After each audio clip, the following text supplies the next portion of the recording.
Good morning बच्चों, कैसे हो? आई होप आप लोग सब स्वस्थ हो, मस्त हो और जैसा कि मैं हमेशा कहती हूँ पढ़ाई में भी व्यस्त हो। तो मैंने नेक्स्ट क्लास में आपको समझाए थे सर्कल के कुछ बेसिक बेसिक कॉन्सेप्ट और मैंने कहा था कि नेक्स्ट क्लास में हम 10.1 क्लास 9th की क्या करेंगे? 10.1 क्लास 9 की डिस्कस करेंगे। तो आज हम वही करने वाले हैं, फटाफट से डिस्कस करेंगे 10.1 को। लेकिन उससे पहले अगर आपने मेरा पहले वाला वीडियो नहीं देखा या पहले वाली क्लास अटेंड नहीं की है तो उसका लिंक मैं डिस्क्रिप्शन बॉक्स में दे रही हूँ, आप पहले उसको देखो, है ना। अगर आप पहले उसको देखोगे तो आज ये सॉल्यूशंस मुझे ज्यादा आपको बताने की जरूरत नहीं पड़ेगी, आपको खुद ही उसके आंसर्स आ जाएंगे क्योंकि वहां पर वही बेसिक बेसिक टर्म्स की हमने बात की है जो इस एक्सरसाइज में मेंशन हुए हैं। ठीक है ना बच्चों? तो मेक श्योर कि आप पहले उस क्लास को, उस वीडियो को जाकर देख लें, वहां पर अपने कंसेप्ट को पहले क्लियर कर लें अगर क्लियर नहीं है तो। ठीक है, हम करते हैं अपनी आज की एक्सरसाइज 10.1। तो इसमें सबसे पहला जो है वो यही है कि फिल इन द ब्लैंक्स। क्या करना है हमें? फिल इन द ब्लैंक्स करने हैं। देखो यहाँ पे ये आपकी एनसीईआरटी सॉल्यूशन सर्कल्स। अभी हम थोड़ा बुक के सॉल्यूशंस कर रहे हैं, लेकिन आप जैसे ही इस एक्सरसाइज को कंप्लीट करेंगे, पूरे चैप्टर को कंप्लीट कर लेंगे, फिर मैं आपको वो क्वेश्चंस दूंगी MCQs and the terms and conditions related, जो कि आपको कहीं ना कहीं थोड़ा बहुत परेशान करते हैं, नहीं कर पाते हो आप। तो करते हैं सॉल्यूशन इस एक्सरसाइज का, बट उससे पहले अगर आप नए हो मेरे चैनल पर तो सब्सक्राइब कर लो और बेल आइकन को प्रेस कर लो ताकि ये वीडियोस मिलते रहें, क्योंकि मैं अब रुकने वाली नहीं हूँ। मैं आपको ऐसे ही नेक्स्ट टू नेक्स्ट सारे वीडियोस देती जाऊंगी, सारे कंसेप्ट क्लियर करती जाऊंगी। तो चलो शुरू करते हैं। मेरा नाम मेरी अग्निहोत्री और मेरे चैनल का नाम है maths pirate. Make sure you search that on YouTube.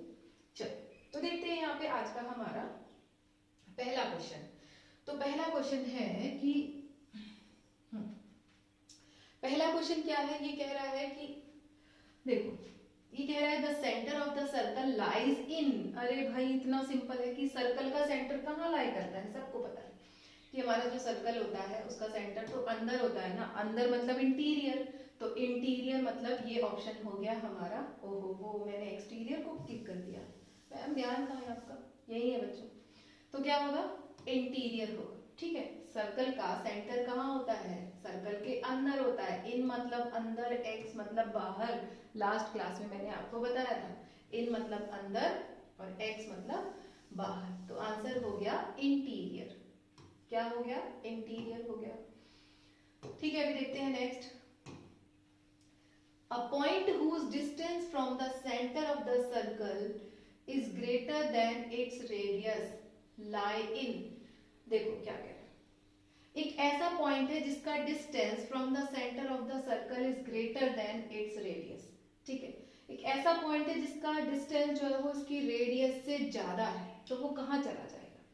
बाहर चला जाएगा ना। मान लो ये मैंने सर्कल ड्रॉ किया और सेंटर से ड्रॉ किया। देखो कहाँ से? Distance from the centre, centre से ड्रॉ करना है। तो सेंटर से यहाँ से जब हम ड्रॉ करेंगे और रेडियस से ज्यादा चला गया ये, तो रेडियस से ज्यादा तो ऐसे बाहर चला जाएगा ना।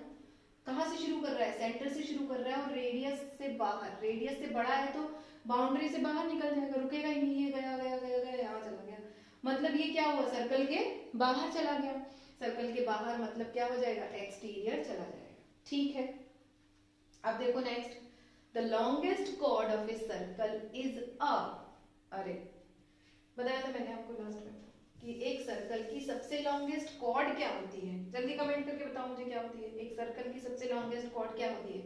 जब हम एक सर्कल ड्रॉ करते हैं तो उसकी सबसे लॉन्गेस्ट कौन सी होती है? डायामीटर, जो कि सेंटर से पास होती है। कौन सी लॉन्गेस्ट कॉर्ड होती है? डायामीटर। ठीक है, तो आंसर क्या हो जाएगा यहाँ पे? डायामीटर हो जाएगा।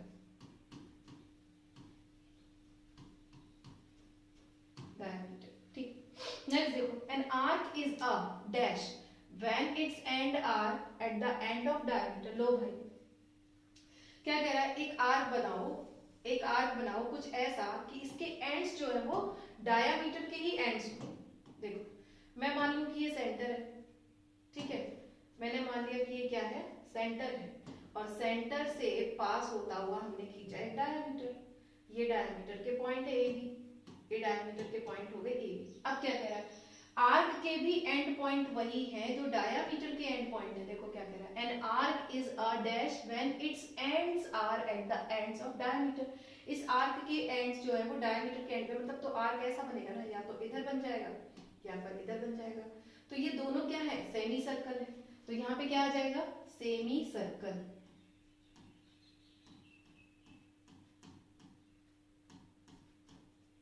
सेमी सर्कल, ठीक, ये भी हो गया। नेक्स्ट देखो, नेक्स्ट में क्या कह रहा है कि segment of a circle is the region between arc and dash of the circle. देखो सेगमेंट क्या होता है, लास्ट में बताया था मैंने आपको, क्या था हमारा सेगमेंट, इस तरीके से बनाते थे, इस तरीके से बनाते थे। तो जब हम एक कॉर्ड खींचते थे तो कॉर्ड और आर्क इसके बीच का ये जो रीजन है इसको हम कहते थे सेगमेंट। फिर से समझो, मान लो ये कॉर्ड है और ये बड़ा हमारा आर्क है, तो ये आर्क और कॉर्ड के बीच का जो रीजन है इसको क्या कहते हैं, सेगमेंट कहते हैं, इसको कहते हैं सेगमेंट। तो पहला तो उसने हमें दे दिया है, the segment of a circle is the region between arc. तो दूसरा क्या रह गया, हमारा कॉर्ड रह गया। तो यहाँ पे क्या आ जाएगा, कॉर्ड,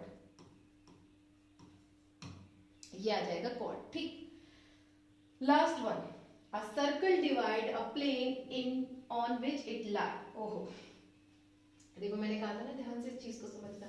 अब वही बात आ गई कि एक सर्कल जो है किसी प्लेन में लाई कर रहा है।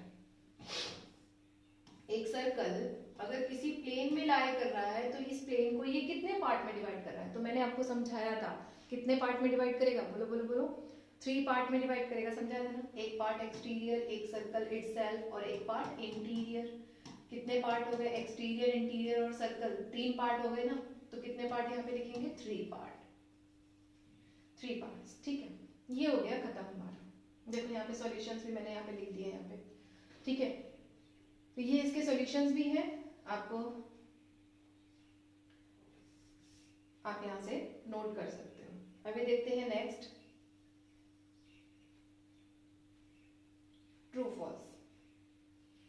तो देखो सॉल्यूशंस को मैं भी फिलहाल के लिए छुपा देती हूँ, पहले हम इसको डिस्कस कर लेते हैं। देखो तो क्या है यहाँ पर, write true and false, give the reason for your answer. True false लिखो और अपने आंसर, अपने जो आंसर है उसका रीजन भी दो। तो कह रहे हैं line segment joining the centre to any point on the circle is a radius of the circle. देखो क्या कह रहा है, line segment joining the centre to any point on the circle. तो वही तो होता है हमारा सेंटर, वो रेडियस, कि एक लाइन सेगमेंट जो कि सेंटर से और किसी भी सर्कल के किसी भी पॉइंट तक चला जाए, मतलब यहाँ से यहाँ, यहाँ से यहाँ, यहाँ से यहाँ, तो ये क्या है, सब रेडियस है ना, ये क्या है, रेडियस। तो मतलब कि ये सही कह रहा है, ये क्या हो जाएगा, ट्रू हो जाएगा, ठीक। नेक्स्ट देखो, a circle has only finite number of equal chords. देखो क्या कह रहा है कि एक सर्कल में सिर्फ हम गिने चुने ही कॉर्ड्स बना सकते हैं, मतलब फाइनाइट का मतलब गिनती के, लेकिन मेरा मन मैं तो कहीं से भी बना सकती हूँ ना, इनफिनाइट बना सकती हूँ। इस तरीके से खींचते जाओ, किसने रोका, किसी ने नहीं रोका। मतलब इनफिनाइट कॉर्ड्स जब हम बना सकते हैं तो ये फाइनाइट क्यों लिख रहा है, यहाँ पे फाइनाइट लिख रहा है, मतलब ये रॉन्ग है, फॉल्स हो गया, ये क्या हो गया, फॉल्स, ठीक। नेक्स्ट देखो, if a circle is divided into 3 equal arc, each is major arc. अब देखो क्या कह रहा है, यहाँ पर ध्यान से समझ लो क्या कह रहा है। एक सर्कल को हमने 3 इक्वल पार्ट में डिवाइड किया, तो एक सर्कल को 3 इक्वल पार्ट में हम कैसे डिवाइड करेंगे। मान लो एक सर्कल बनाया, इसका एक सेंटर ले लिया, 3 इक्वल पार्ट का मतलब है कि सारे जो पार्ट है वो 120 डिग्री पर आएंगे, 120, 120 और 120 डिग्री पर। ऐसा क्यों लिखा मैंने, क्योंकि जो हमारा टोटल सर्कल होता है वो 360 का है, 360 डिवाइडेड बाय 3 कितना आएगा, 120 डिग्री। मतलब हर जो पार्ट है, हर आर्क जो है वो 120 डिग्री पर बनाए, तभी वो इक्वल पार्ट में डिवाइड होगा। तो अगर ये इक्वल पार्ट में डिवाइड हो रहा है सर्कल, तो इसके आर्क भी तो इक्वल पार्ट में डिवाइड हुए ना। देखो फिर ये इसके आर्क, ये वाला आर्क, ये वाला आर्क और ये वाला आर्क, तीनों ही इक्वल है। जब तीनों इक्वल है तो मेजर और माइनर की तो बात ही खत्म हो गई। मेजर और माइनर क्यों कह रहा है ये, ना तो मेजर ना माइनर, तो ये बात खत्म हो गई। ये मेजर और माइनर नहीं होगा, ये कैसा होगा, फॉल्स होगा। गलत है कि ये तीनों पार्ट बराबर है, तो मेजर और माइनर क्यों कह रहे हो, मत बोलो भाई, ऐसा मत बोलो, ठीक है। तो फॉल्स फॉल्स हो गया।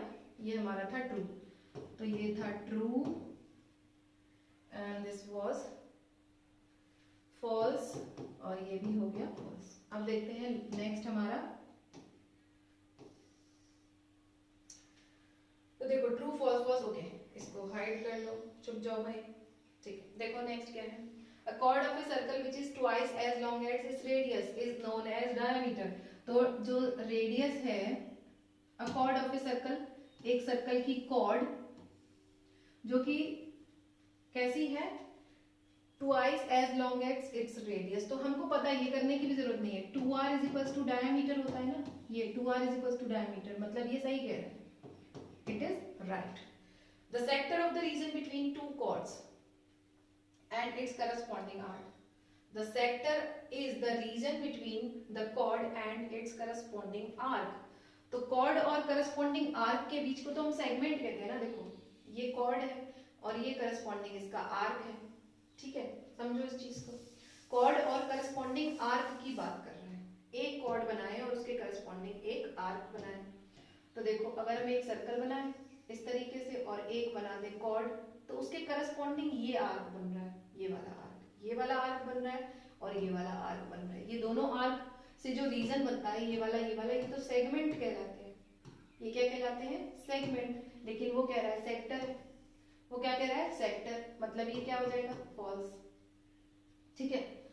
अ circle is a plane figure, true, एक प्लेन फिगर होता है सर्कल, ठीक है। तो ये हमारा यहाँ पर हो गया खत्म। आई होप 10.1 एक्सरसाइज आपने पहले से की होगी, बट जिन बच्चों ने नहीं की है तो उनके लिए ये है, आप यहाँ से कर सकते हो। नेक्स्ट क्लास में हम बात करेंगे नेक्स्ट अपनी थ्योरम्स की, और वहीं पर साथ साथ हम डिस्कस करेंगे चैप्टर 10.2, क्योंकि ये जो बात की है हमने, वो बात की है किसकी बात की है, हमने बात की है एक्सरसाइज 10.1 की, एक्सरसाइज 10.1 की। और नेक्स्ट क्लास में हम बात करेंगे 10.2 की। तो मेक श्योर कि आप उस क्लास में प्रेजेंट रहें अपने कॉपी पेन के साथ। टिल देन आप लोग पढ़ो और आगे बढ़ो और मस्त रहो। बाय।